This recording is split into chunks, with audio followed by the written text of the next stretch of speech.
Olá, sejam bem-vindos à nossa aula. No nosso encontro de hoje, nós vamos falar dos direitos sociais.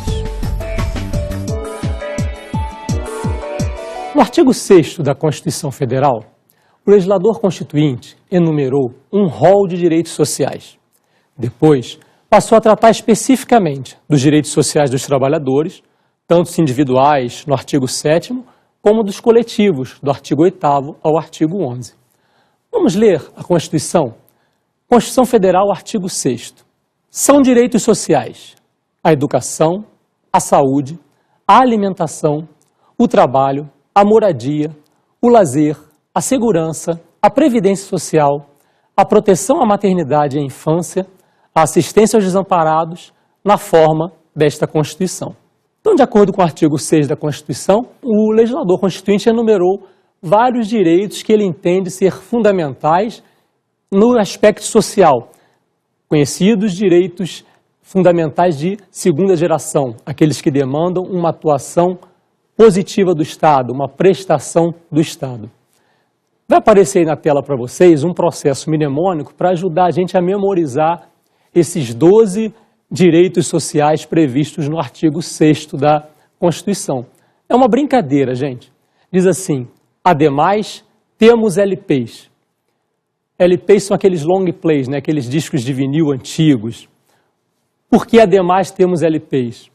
Ademais, o A de alimentação, D e MA é assistência aos desamparados, MA, proteção à maternidade e à infância, S, segurança, T, trabalho, E, educação, MO, moradia, S, saúde, L, lazer e PS, previdência social. Então é uma brincadeira aí para ajudar a gente a fixar, a memorizar os 12 direitos sociais previstos no artigo 6º da Constituição. As emendas constitucionais, número 26 de 2000 e 64 de 2010, incluíram as expressões moradia e alimentação no caput do artigo 6º. Elas não estavam na redação original da Constituição. O rol do caput do artigo 6º, ele não é taxativo. A própria Constituição estabelece outros direitos sociais, como direito à cultura, direito ao desporto, os direitos da família, da criança, do adolescente, do idoso, os direitos dos índios. Além disso, há direitos sociais que decorrem dos previstos na Constituição. E é possível ainda a criação de outros direitos sociais pela legislação infraconstitucional. Os direitos sociais, eles são caracterizados pela irrenunciabilidade. Portanto, eles não podem ser anulados pela vontade dos interessados, ou no caso, por exemplo, das relações de trabalho, pela vontade das partes contratantes. A doutrina discute se os direitos sociais individuais seriam ou não cláusulas pétreas em função do disposto no artigo 60, parágrafo 4º, inciso 4 da Constituição Federal. Não será objeto de deliberação a proposta de emenda tendente a abolir, inciso 4, os direitos e garantias individuais. Quando o STF declarou que o princípio da anterioridade tributária gozava dessa proteção, deixou claro que a expressão direitos e garantias individuais engloba não apenas os direitos e garantias inscritos no artigo 5º da Constituição Federal, podendo atingir direitos e garantias previstos em outros dispositivos da Constituição. Portanto, o fato de os direitos sociais estarem concentrados nos artigos 6º, 7º a 12 e 193 a 232 da Constituição não impede que a eles não se reconheça a condição de cláusula pétrea. Grande parte da doutrina é favorável que se considere que os direitos sociais individuais gozam de proteção constitucional, na condição de cláusula pétrea.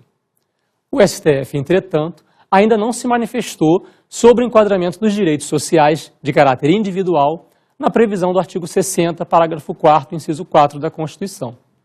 Portanto, para essa questão, ainda não há uma conclusão definitiva. Quem são os beneficiários dos direitos sociais? Apesar dos direitos sociais destinarem-se genericamente a todas as pessoas, eles destinam-se principalmente aos hipossuficientes, ou seja, aqueles que necessitam da ação do poder público para obter as condições materiais mínimas para o seu desenvolvimento. Logo após declarar os direitos sociais no artigo 6º, a Constituição passa a tratar dos direitos dos trabalhadores. Os direitos dos trabalhadores abrangem os direitos individuais, inseridos no artigo 7º, e os direitos coletivos, que estão do artigo 8º ao artigo 11º. O artigo 7º da Constituição fala dos trabalhadores urbanos e rurais. O parágrafo único, por sua vez, trata dos empregados domésticos. A Constituição Federal sujeita os empregados domésticos a um regime especial, negando-lhes alguns dos direitos previstos para os demais trabalhadores urbanos e rurais, de acordo com o estabelecido no caput do artigo 7º. A Constituição Federal estendeu ainda alguns dos direitos do artigo 7º para o servidor público civil. Vocês podem ver isso lendo o artigo 39, parágrafo 3º da Constituição, e para o servidor público militar. Vão encontrar isso no artigo 142, parágrafo 3º. Mas, afinal de contas, quem são os trabalhadores que estão protegidos por todos aqueles direitos sociais previstos nos incisos do artigo 7º? De acordo com o artigo 3º da CLT, Consolidação das Leis do Trabalho, considera-se empregado toda pessoa física que prestar serviços de natureza não eventual a empregador, sob a dependência deste e mediante salário. Os doutrinadores costumam identificar uma relação de trabalho por meio do preenchimento de 4 características. Quais são essas características? Caráter personalíssimo, ou seja, o contrato de trabalho é celebrado intuito personae, obrigando o trabalhador a executá-lo diretamente, sem poder transferir suas obrigações a um terceiro. Segunda característica, a subordinação. O trabalhador está sujeito às ordens do patrão nos limites da lei e do contrato de trabalho. Ao empregador cabe o comando da atuação profissional. Terceira característica, a remuneração, também chamada de onerosidade. A contraprestação em dinheiro que o empregador deve ao trabalhador pelo cumprimento das obrigações estabelecidas no contrato de trabalho. E, por fim, a quarta característica é o caráter de permanência do vínculo, no sentido de que o contrato de trabalho é realizado por prazo indeterminado. Sendo assim, o artigo 7º da Constituição aplica-se aos trabalhadores típicos, empregados rurais e urbanos, ou seja, aquele cuja relação de trabalho preenche essas 4 características que nós acabamos de apontar: caráter personalíssimo, remuneração, subordinação e caráter de permanência. Entre os direitos coletivos, temos a liberdade sindical, artigo 8º, o direito de greve, previsto no artigo 9º, de participação laboral, artigo 10º, e de representação na empresa, previsto no artigo 11º. Passemos a tratar agora dos direitos individuais dos trabalhadores, previstos no artigo 7º da Constituição. Os 3 primeiros incisos do artigo 7º tratam da proteção contra a despedida arbitrária ou sem justa causa. Convido vocês a me acompanharem na leitura do caput e do inciso 1 do artigo 7º. O artigo 7º diz assim: são direitos dos trabalhadores urbanos e rurais, além de outros que visem a melhoria de sua condição social. Inciso 1. Relação de emprego protegida contra despedida arbitrária ou sem justa causa, nos termos da lei complementar, que preverá indenização compensatória, dentre outros direitos. Esse dispositivo não garante a estabilidade do trabalhador urbano ou rural. Antes, busca dotá-lo de uma proteção contra o arbítrio do empregador. O legislador constituinte, em vez de assegurar a estabilidade no emprego, optou por estabelecer como obrigatório o fundo de garantia do tempo de serviço. A Constituição determina a elaboração de uma lei complementar que proteja o trabalhador contra a despedida arbitrária ou sem justa causa, por meio da previsão de indenizações ou outras medidas passíveis de imposição ao empregador, com o objetivo de intimidá-lo a dispensar seus empregados sem motivo justo. A Lei Complementar 110 de 2001 estabelece uma multa indenizatória de 50% do valor depositado no FGTS sendo que 10% vão ser depositados no Fundo de Amparo ao Trabalhador, o FAT, e o restante vai ser pago como indenização compensatória ao empregado.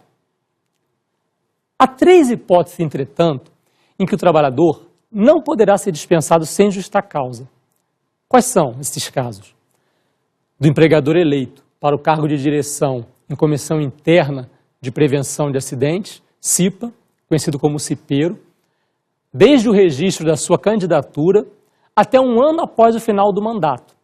Isso está previsto no ADCT, Ato das Disposições Constitucionais Transitórias, no artigo 10, inciso 2, a linha A. Outra estabilidade, prevista pela Constituição, é da trabalhadora gestante, desde a confirmação de sua gravidez até 5 meses após o parto.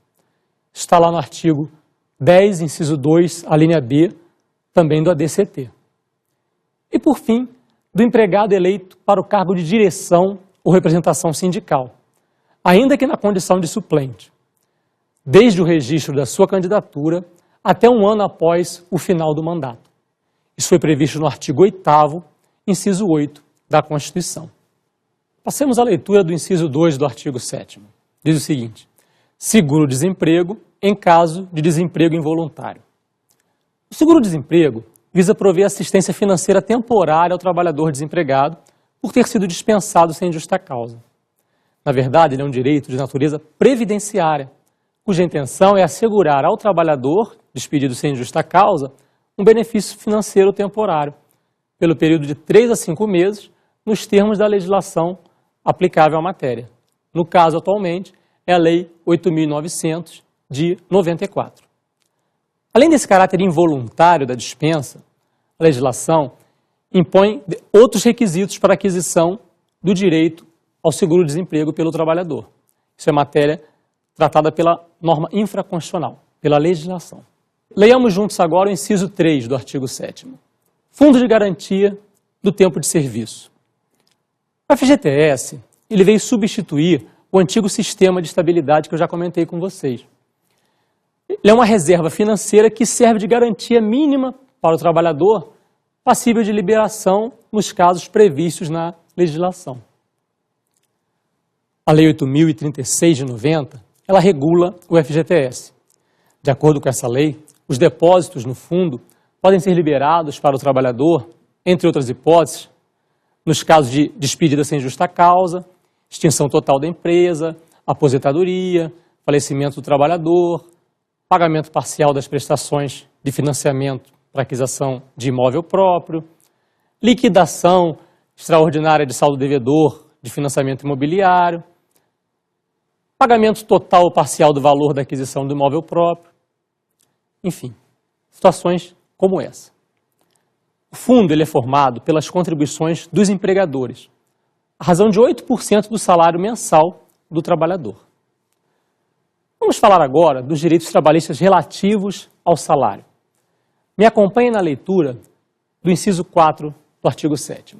Salário mínimo, fixado em lei nacionalmente unificado, capaz de atender às suas necessidades vitais básicas e as de sua família, com moradia, alimentação, educação, saúde, lazer, vestuário, higiene, transporte e previdência social, com reajustes periódicos que lhe preservem o poder aquisitivo, sendo vedada sua vinculação para qualquer fim.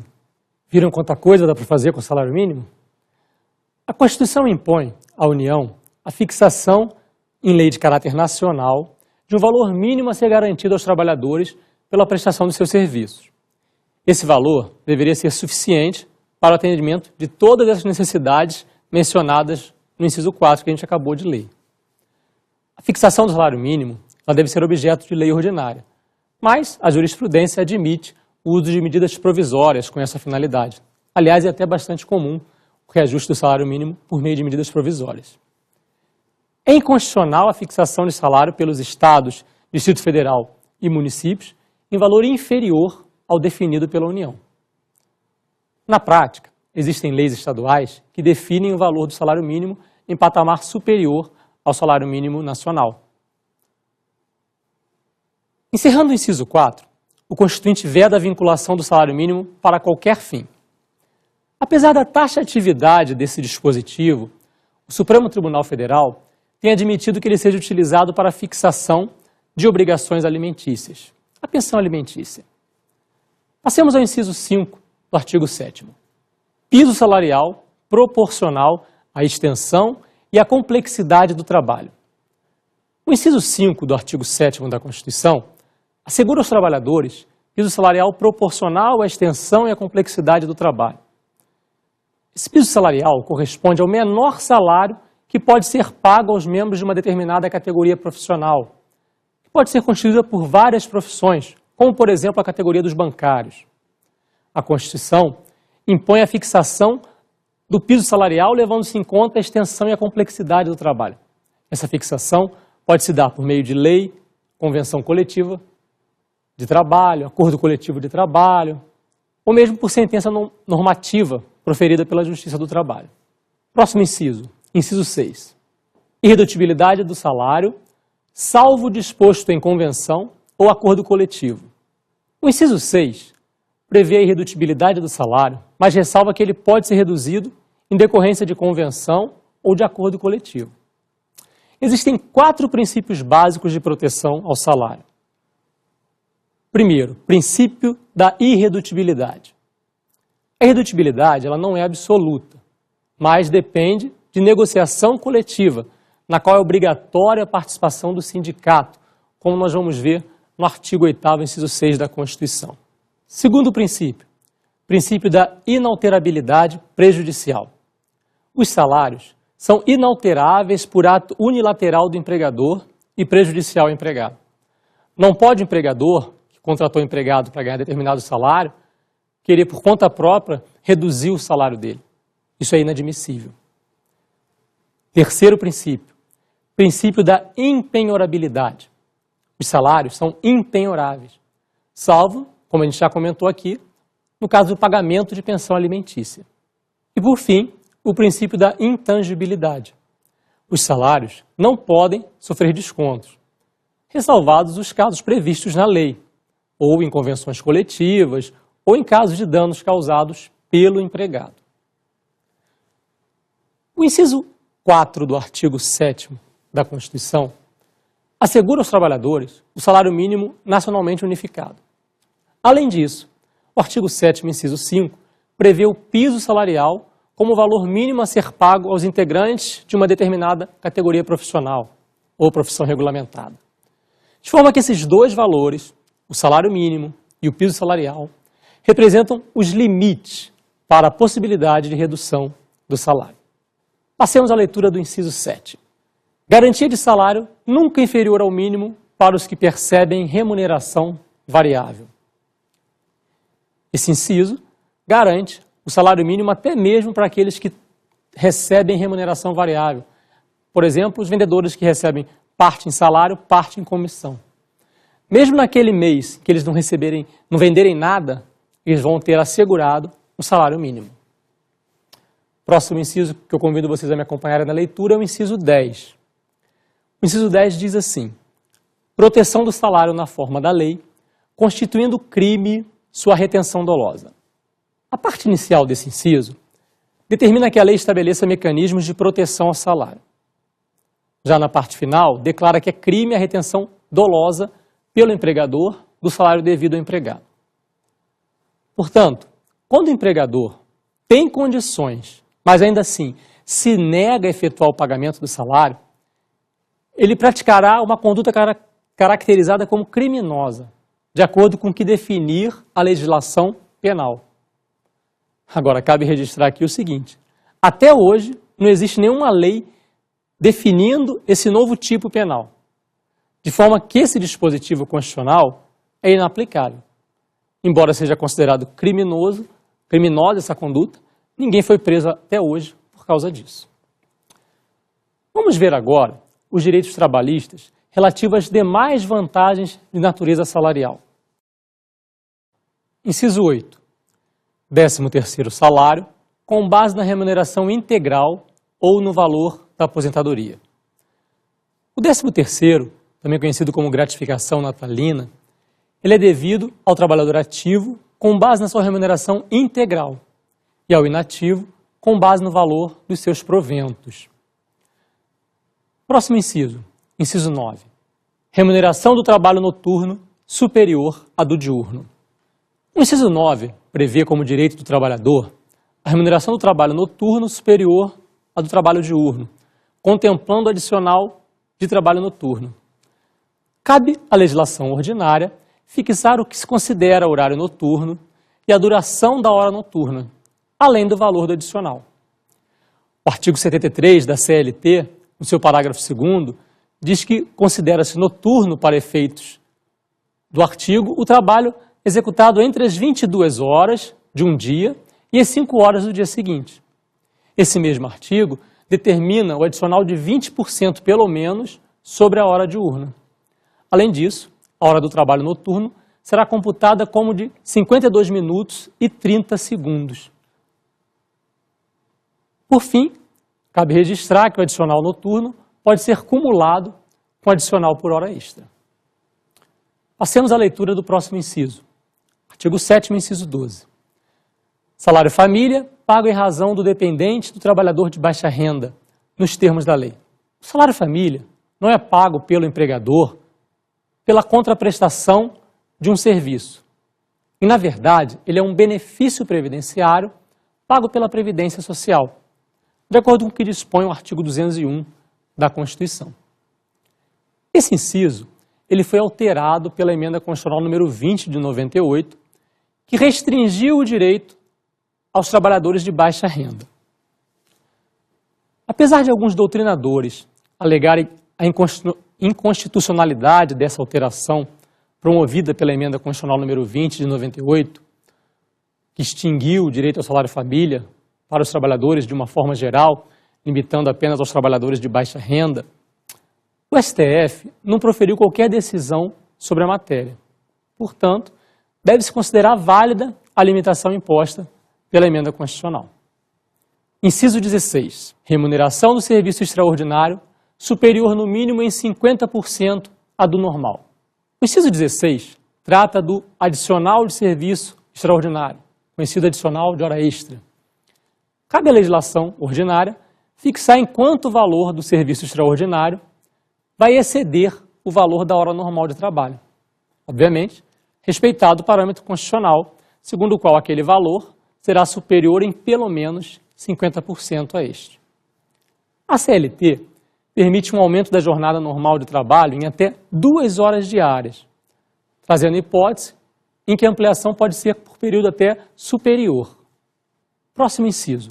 Artigo 7º, inciso 17. Gozo de férias anuais remuneradas com pelo menos 1/3 a mais do que o salário normal. Há 2 direitos previstos nesse inciso. O direito ao gozo de um período de férias remuneradas a cada ano e o direito a ter a remuneração de férias acrescida em pelo menos 1/3 da remuneração normal. A Constituição não diz quanto será o período de férias. Essa matéria cabe à legislação ordinária fixar. A CLT fixa em 30 dias por ano o período de férias como regra geral, mas ela admite a redução do período de férias no caso de faltas injustificadas do trabalhador durante o período de aquisição. A remuneração de férias supera a remuneração normal do trabalhador em pelo menos 1/3. Esse valor a maior é conhecido como adicional de férias. Próximo inciso, inciso 21. Aviso prévio proporcional ao tempo de serviço, sendo no mínimo de 30 dias nos termos da lei. Esse dispositivo é um dispositivo híbrido. Ele possui uma parte de eficácia plena, quando diz no mínimo de 30 dias, e outra parte relativa à sua ampliação proporcional à antiguidade do trabalhador.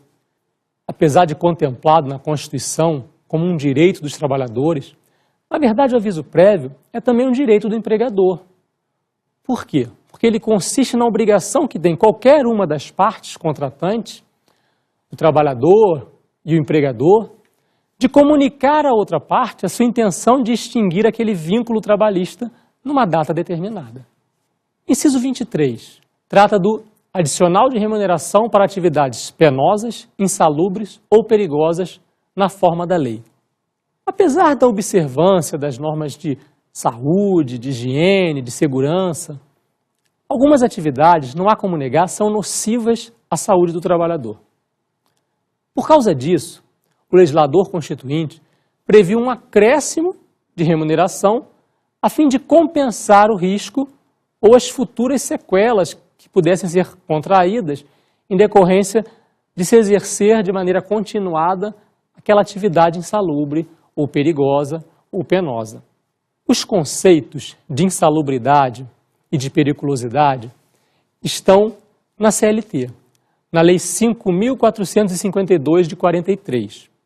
O conceito de insalubridade está no artigo 189 e o conceito de periculosidade se encontra no artigo 193. O conceito de penosidade não foi previsto na CLT. A Lei 8.112 trata do tema, mas ela só se aplica, no caso, aos servidores públicos. Isso está no artigo 71 da Lei 8.112. Trata do tema penosidade. Passemos a tratar dos direitos relativos à jornada de trabalho. A compensação de horários, ela permite a instituição de uma jornada de trabalho flexível. A Constituição Federal, seu artigo 7º, inciso 13, autoriza a compensação desde que mediante acordo ou convenção coletiva. É proibida a celebração de qualquer ajuste desse tipo, prevendo ampliação da jornada de trabalho. O inciso 14 diz o seguinte: jornada de 6 horas para o trabalho realizado em turnos ininterruptos de revezamento, salvo negociação coletiva. Turnos ininterruptos de revezamento ocorrem quando o trabalhador, salvo pequenas paradas, presta seus serviços de maneira contínua nas empresas que funcionam permanentemente, não cessando suas atividades em nenhum momento dentro do período de 24 horas. Por exemplo, o operador do alto forno de uma companhia siderúrgica. Encerra-se um turno de trabalho e imediatamente inicia-se outro. Nesse caso, os trabalhadores não terão um período de descanso razoável, o que fez com que o legislador constituinte estabelecesse uma jornada de trabalho diária menor, correspondendo, no caso, a 6 horas. A maior parte da doutrina considera constitucional apenas a negociação que resulte em redução da jornada para o trabalho realizado em turnos ininterruptos de revezamento, e não a sua ampliação, porque isso iria em encontro ao desejo do legislador constituinte originário. Repouso semanal remunerado, licenças e aposentadoria. Inciso 15. Repouso semanal remunerado, preferencialmente aos domingos. O repouso semanal remunerado é um período de 24 horas por semana, no qual o trabalhador, sem prejuízo do seu salário, terá direito a não prestar os serviços, sendo esse período considerado como de efetivo exercício de suas atividades para todos os fins legais. Segundo a Constituição, esse período de descanso será preferencialmente aos domingos. Logo, o empregador terá direito a escolher outro dia da semana como de descanso do trabalhador, de acordo com a necessidade de serviço. O artigo 7º, inciso 18, trata da licença gestante. Diz o seguinte: licença gestante sem prejuízo do emprego e do salário, com duração de 120 dias. Esse inciso tem o objetivo de proteger o mercado de trabalho da mulher, a instituição familiar e também a maternidade. A agência Câmara de Notícias publicou a seguinte nota: tramita na Câmara dos Deputados uma proposta de emenda à Constituição, PEC 515 de 2010, do Senado, que prorroga a licença maternidade de 4 para 6 meses. Então fiquem atentos. Em breve, provavelmente, a Constituição será alterada e essa licença passará a ser de 6 meses. Inciso 19. Licença paternidade nos termos fixados em lei. O homem também tem direito a afastar-se temporariamente do trabalho por causa do nascimento do filho. A licença paternidade necessita ainda de regulamentação. O artigo 10 do ADCT fixou provisoriamente em 5 dias o período da licença paternidade até a edição da lei requerida, o que não foi feito até hoje. Injustiça, né? Para a mulher, 120 dias, para o homem, 5 dias. Passemos ao próximo inciso, inciso 24, que trata da aposentadoria. Aposentadoria significa o ato pelo qual o poder público ou empregador confere ao empregado, ou no caso funcionário público, a dispensa do serviço ativo a que ele estava sujeito. Embora ele continue a receber sua remuneração, que tecnicamente passa a se chamar provento, ou parte dela, ele não precisará mais trabalhar.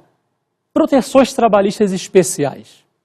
O inciso 20 diz o seguinte: proteção do mercado de trabalho da mulher mediante incentivos específicos nos termos da lei. Em virtude da concessão de direitos trabalhistas à mulher, era de se esperar uma retração do mercado de trabalho em relação à mão de obra feminina. O legislador constituinte, sensível a essa situação, estabeleceu para que o legislador ordinário editasse normas, fizesse leis, buscando proteger o mercado de trabalho da mulher. Passemos à leitura do próximo inciso. Inciso 22. Redução dos riscos inerentes ao trabalho por meio de normas de saúde, higiene e segurança. A lei irá detalhar os critérios de saúde, higiene e segurança que deverão ser observados pelos empregadores no local de trabalho. Isso é mais uma norma programática, mais um comando do legislador constituinte para que o legislador ordinário atue no sentido de editar uma lei visando essa redução de riscos. Inciso 27. Proteção em face da automação na forma da lei. Até o momento, esse dispositivo não foi regulamentado. A intenção do legislador constituinte era proteger os trabalhadores contra a redução dos postos de trabalho que poderiam ocorrer em face da automação, que substitui o trabalho humano pelo trabalho das máquinas. O legislador ordinário deverá definir o que é automação e deverá criar instrumentos que visem a proteção dos trabalhadores contra esse fenômeno. Mais uma norma programática. Inciso 28. Seguro contra acidentes de trabalho a cargo do empregador, sem excluir a indenização a que este está obrigado quando incorrer em dolo ou culpa. Esse inciso trata de dois tipos de indenização. Inicialmente, um seguro às custas do empregador, que será devido em todo e qualquer acidente de trabalho. E a indenização devida nos casos em que o empregador incorrer em dolo e culpa. Inciso 33. Proibição do trabalho noturno, perigoso ou insalubre a menores de 18 e de qualquer trabalho a menores de 16, salvo na condição de aprendiz, a partir de 14 anos. Esse inciso foi alterado pela Emenda Constitucional número 20, de 98. Foram feitas duas alterações. O aumento de 14 para 16, como idade mínima para o exercício de qualquer trabalho, e a fixação da idade mínima de 14 anos para admissão na condição de aprendiz. Vamos falar agora dos direitos trabalhistas vinculados ao princípio da isonomia. O inciso 30 do artigo 7º diz o seguinte: proibição de diferença de salários, de exercício de funções e de critério de admissão por motivo de sexo, idade, cor ou estado civil. Além de ter fundamento no princípio da igualdade, a vedação desse inciso encontra amparo também entre os objetivos fundamentais da República Federativa do Brasil, que estão lá previstos no artigo 3º, no caso específico, artigo 3º, inciso 4. O inciso 31 diz o seguinte: proibição de qualquer discriminação no tocante a salário e critérios de admissão do trabalhador portador de deficiência. Também, além de ter fundamento no princípio da igualdade, a vedação desse inciso encontra amparo lá nos objetivos fundamentais da República Federativa do Brasil. Inciso 32. Proibição de distinção entre trabalho manual e técnico, e intelectual ou entre os profissionais respectivos. Independentemente das características próprias do trabalho, se ele é predominantemente ou exclusivamente manual, técnico ou intelectual, os trabalhadores têm os mesmos direitos, têm as mesmas vantagens e garantias do ponto de vista trabalhista. O inciso 34 dispõe igualdade de direitos entre o trabalhador com vínculo empregatício permanente e o trabalhador avulso. Lembra quando comentamos no início da aula as 4 características do trabalhador típico? Pois bem, o trabalhador avulso não se enquadraria nessa situação. Logo, ele não estaria protegido pelos incisos do artigo 7º. Mas, em função do disposto nesse inciso, o legislador constituinte assegurou ao trabalhador avulso os mesmos direitos do trabalhador permanente. Demais direitos. No artigo 7º, inciso 11, temos o seguinte: participação nos lucros ou resultados desvinculada da remuneração e, excepcionalmente, participação na gestão da empresa, conforme definido em lei. Eis aí uma norma programática. O legislador constituinte achou interessante que os trabalhadores tivessem uma participação nos lucros e caberia à lei regulamentar, essa matéria já foi regulamentada. Quanto à participação na gestão das empresas, isso ainda falta regulamentação. Próximo inciso, inciso 25, assistência gratuita aos filhos e dependentes, desde o nascimento até 5 anos de idade em creches e pré-escolas. Esse inciso foi alterado pela Emenda Constitucional número 53 de 2006. A redação original previa que essa assistência seria até 6 anos de idade. A Constituição então foi alterada, foi reduzido para 5 anos. Há alguns autores que alegam a inconstitucionalidade dessa emenda constitucional, mas até o momento essa questão não chegou ao STF, de forma que a norma permanece válida. Inciso 29. Ação quanto aos créditos resultantes das relações de trabalho, com prazo prescricional de 5 anos para os trabalhadores urbanos e rurais, até o limite de 2 anos após a extinção do contrato de trabalho. Na redação antiga, havia uma distinção, havia regras distintas para os trabalhadores urbanos e rurais. Atualmente, por força da Emenda Constitucional número 28 de 2000, o tratamento jurídico é idêntico para ambos, trabalhadores urbanos e rurais. O legislador constituinte estabeleceu 2 prazos prescricionais para que os trabalhadores possam instaurar processos judiciais relativos a créditos oriundos do contrato de trabalho. O primeiro prazo transcorre enquanto está em vigor o contrato de trabalho, e ele é de 5 anos. O segundo prazo, ele se dá após o término do contrato de trabalho, e esse prazo é de 2 anos. A Emenda Constitucional número 28 de 2000 revogou o artigo 233 da Constituição. Direitos coletivos dos trabalhadores. A partir do artigo 8º até o artigo 11, o legislador constituinte passou a tratar dos direitos coletivos dos trabalhadores. Iniciamos pela liberdade de associação profissional ou sindical. Os direitos coletivos dos trabalhadores, como eu já disse, previstos entre o artigo 8º e o artigo 11, tratam da liberdade de associação profissional e sindical, do direito de greve no artigo 9º, do direito de participação laboral, no artigo 10, e do direito de representação na empresa previsto no artigo 11. Comecemos pela leitura do caput do artigo 8º. Diz o seguinte: é livre a associação profissional ou sindical, observado o seguinte. Inciso 1. A lei não poderá exigir autorização do Estado para a fundação de sindicato, ressalvado o registro no órgão competente, vedadas ao poder público a interferência e a intervenção na organização sindical. O artigo 8º garante, então, a liberdade de associação profissional e sindical nos termos ali dispostos. Prevê 2 modalidades de associação, a sindical e a profissional. No inciso 1 do artigo 8º, estão estabelecidas que o cumprimento só é exigido o cumprimento de uma formalidade para a constituição dos sindicatos. O quê? O registro no órgão competente, o qual, segundo o Supremo Tribunal Federal, é o Ministério do Trabalho.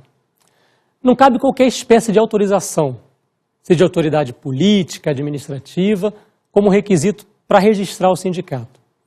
Não há sequer margem de liberdade a ser exercida pelo poder público nessa questão. O legislador constituinte foi taxativo. O inciso 2 do artigo 8º diz que é vedada a criação de mais de uma organização sindical em qualquer grau, representativa de categoria profissional ou econômica na mesma base territorial, que será definida pelos trabalhadores ou empregadores interessados, não podendo ser inferior à área de um município. Sindicato é a entidade que representa diretamente a categoria profissional ou econômica. São eles os destinatários dessa norma constitucional que veda a criação numa mesma base territorial com tamanho inferior a de um município. Então, por exemplo, não é possível haver 2 sindicatos dos professores de primeiro grau do município de Niterói. É possível ter um no município de Niterói, outro no município do Rio de Janeiro. Ou pode ter apenas um no estado do Rio de Janeiro. A questão é com o patamar mínimo, não pode ser inferior a de um município. O inciso 3 do artigo 8º estabelece que ao sindicato cabe a defesa dos direitos e interesses coletivos ou individuais da categoria, inclusive em questões judiciais ou administrativas. Esse inciso traz a principal prerrogativa dos sindicatos. É variada a legitimidade do sindicato, seja ele atuando na defesa dos interesses individuais dos membros da categoria ou na defesa dos interesses coletivos da categoria. No primeiro caso, nós temos representação processual. É uma situação na qual o sindicato atua em nome alheio na defesa de interesses alheios. Ou seja, ele atua em nome de certos membros da categoria na defesa dos interesses individuais deles. Já no segundo caso, nós temos a hipótese de substituição processual. Nessa, o sindicato atua em nome próprio na defesa dos interesses alheios. Sendo assim, o sindicato atua em seu próprio nome na defesa dos interesses coletivos da categoria profissional ou econômica. Não é necessária a autorização expressa dos membros da categoria para que o sindicato possa atuar na defesa dos seus interesses coletivos. Não se aplica às entidades sindicais a regra prescrita para as entidades associativas em geral, lá do artigo 5º, inciso 21, pois a autorização está implícita nas próprias finalidades do sindicato. Entretanto, para atuar na defesa dos interesses individuais de certos integrantes da categoria, aí sim, faz-se necessária a autorização expressa dos representados. Inciso 4. A Assembleia Geral fixará a contribuição que, em se tratando de categoria profissional, será descontada em folha para custeio do sistema confederativo da representação sindical respectiva, independentemente da contribuição prevista em lei. O inciso 4 do artigo 8º trata das principais fontes de custeio da organização sindical. Esse inciso contempla duas contribuições: a confederativa, que é fixada pela Assembleia Geral, que tem por destinação o custeio do sistema confederativo da representação sindical, e a contribuição sindical, que é prevista em lei, que corresponde, portanto, a um tributo. A incidência da contribuição confederativa decorre da filiação ao sindicato. Logo, ela só pode ser exigida dos filiados ao sindicato, não alcançando aqueles que não forem filiados. Já a contribuição sindical, ao contrário, decorre do fato deles pertencerem a certa categoria profissional ou econômica. Logo, ela é exigida de todos os membros dessa categoria, sejam filiados ou não ao sindicato. Portanto, são duas contribuições independentes. O membro da categoria não filiado ao sindicato está sujeito apenas à contribuição sindical, a qual, sendo um tributo, é de pagamento compulsório, obrigatório. Já o filiado está sujeito à incidência de ambas as contribuições. Para eximir-se do pagamento da contribuição confederativa, deve desligar-se da entidade sindical. Por fim, o inciso 5 do artigo 8º diz: ninguém será obrigado a filiar-se ou a manter-se filiado a sindicato. A qualquer momento, os membros da categoria podem negar-se à filiação inicial ou a continuar filiados. Esse direito subjetivo a doutrina chama de liberdade de adesão sindical. O inciso 6 do artigo 8º estabelece: é obrigatória a participação dos sindicatos nas negociações coletivas de trabalho. Esse inciso reforça o poder de intervenção dos sindicatos na esfera trabalhista, ao determinar que é obrigatória a participação dos sindicatos nas negociações coletivas de trabalho.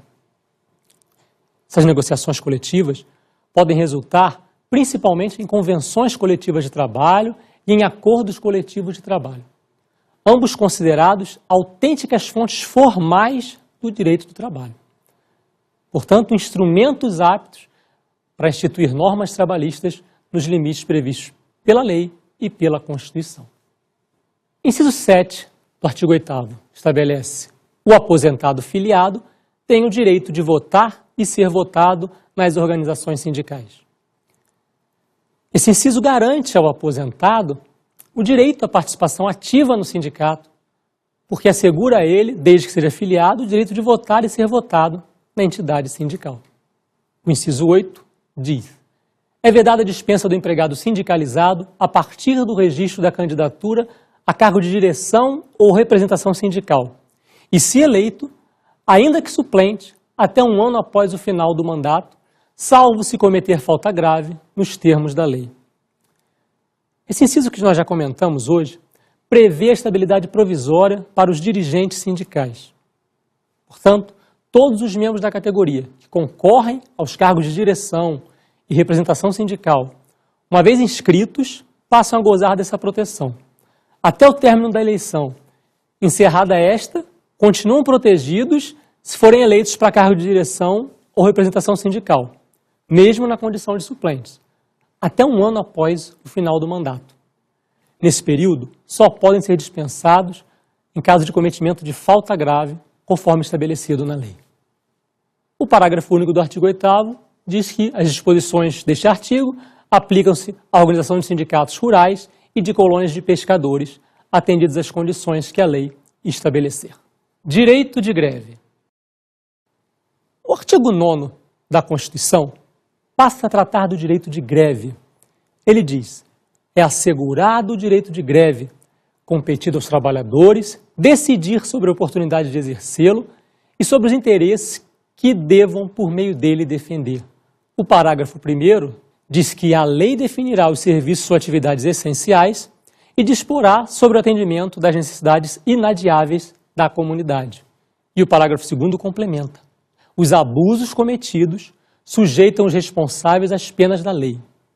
A limitação prevista no parágrafo 1º foi regulamentada pela Lei 7783 de 89, que dispôs sobre o exercício do direito de greve, definiu as atividades consideradas essenciais e regulou o atendimento das necessidades inadiáveis da comunidade. A greve é um direito fundamental que deve ser exercido em conformidade com os outros direitos fundamentais previstos na Constituição, não dando ensejo, assim, a abusos. A forma mais tradicional de manifestação de greve é a paralisação das atividades. Entretanto, há outras formas de reivindicação, como, por exemplo, as passeatas, operações tartarugas, piquetes pacíficos, entre outras. Participação dos trabalhadores e empregados nos órgãos públicos. Leiam comigo o artigo 10 da Constituição. É assegurada a participação dos trabalhadores e empregadores nos colegiados dos órgãos públicos em que seus interesses profissionais ou previdenciários sejam objeto de discussão e deliberação. É garantida, então, aos trabalhadores e empregadores a participação nos órgãos públicos, que discutam, que deliberem sobre seus interesses profissionais ou previdenciários. A finalidade dessa norma é tentar harmonizar seus interesses nas decisões proferidas por estes órgãos. Direito de participação laboral. E, por fim, encerrando os direitos sociais, nós temos o artigo 11 da Constituição. O artigo 11 diz o seguinte: nas empresas de mais de 200 empregados, é assegurada a eleição de um representante destes com a finalidade exclusiva de promover-lhes o entendimento direto com os empregadores. Esse representante dos trabalhadores, eleito pelos próprios trabalhadores nas empresas com mais de 200 empregados, ele vai tentar conciliar as exigências dos empregados com os interesses dos empregadores, tentando evitar que os interesses, em princípio distintos, das categorias, possam prejudicar o cumprimento normal do contrato de trabalho. O artigo 11 ainda não foi regulamentado. Deve ainda ser especificado, por exemplo, qual será a duração do mandato desse representante, qual a forma de representação nas empresas de grande porte, qual será a sua estabilidade, etc. Encerramos assim nossa aula que trata do tema Direitos Sociais. Passemos agora à resolução de questões. Primeira questão.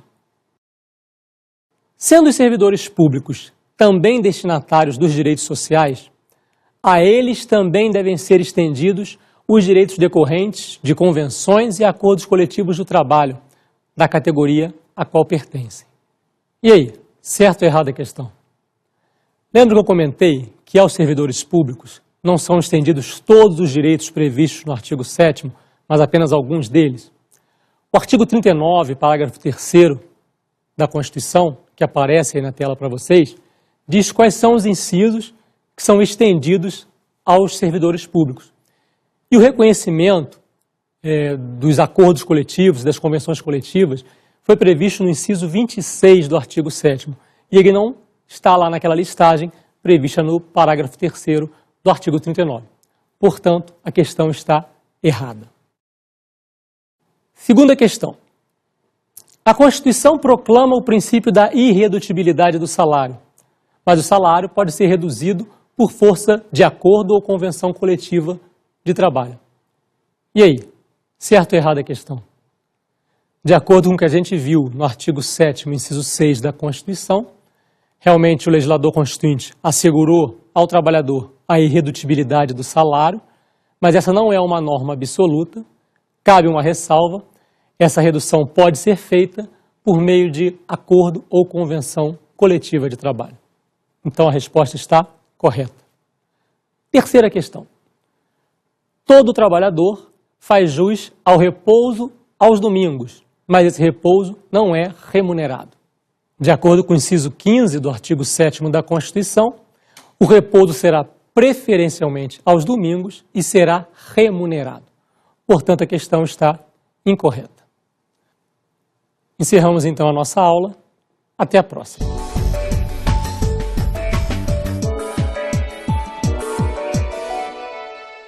Como dica de estudo de hoje, indico o livro Direito do Trabalho, da Wólia Bonfim Cassar, editora Ímpetos. É um livro bastante completo e vai ajudar você a compreender melhor os direitos sociais previstos na Constituição. Bons estudos!